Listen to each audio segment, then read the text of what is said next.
Greetings. In Kenneth Latourette chapter, Revival Through Monasticism in the Middle Ages, this is about the monasteries gaining special privileges. Part of the 10th and 11th century revival was a movement, largely successful, to free the monasteries from the control of lay lords and diocesan bishops.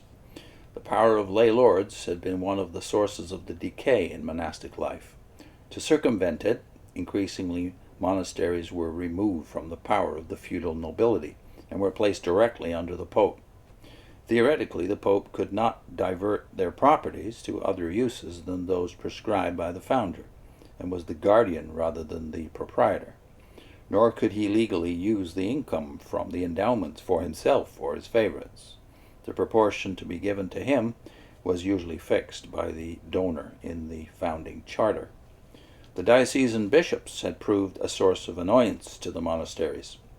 In principle, each bishop had extensive powers over all the ecclesiastical activities and institutions in his diocese.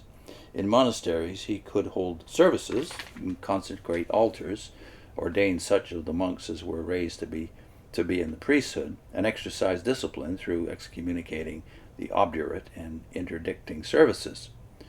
Restrictions on these functions had been begun as early as the 6th or 7th century.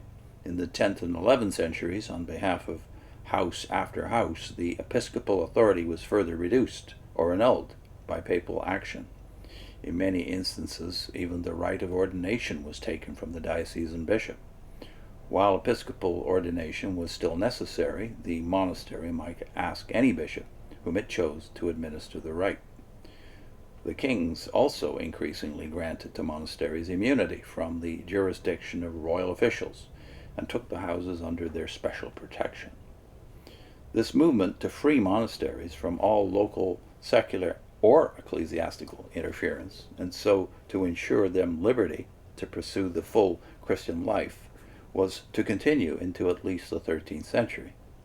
Thus there arose autonomous communities, each with its own endowments in land, independent of the secular order and from the economic structure about it, for unhampered and full conformity to the Christian ideal in individual and group living, as the monks and other Catholic Christians of the time understood it.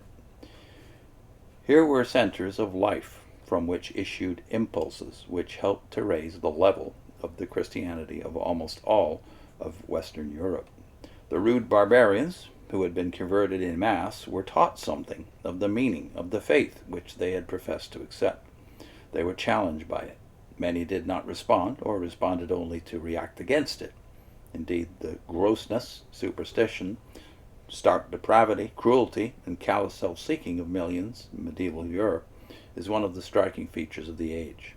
On the other hand, thousands rose to the appeal. Never has the contrast between sinner and saint been greater. Not all life was transformed, but all aspects of Western Europe were profoundly affected. Next time, the Cistercian movement. I'll put in a link to the Latourette playlist, which is now up to about over 140 videos. See you next time.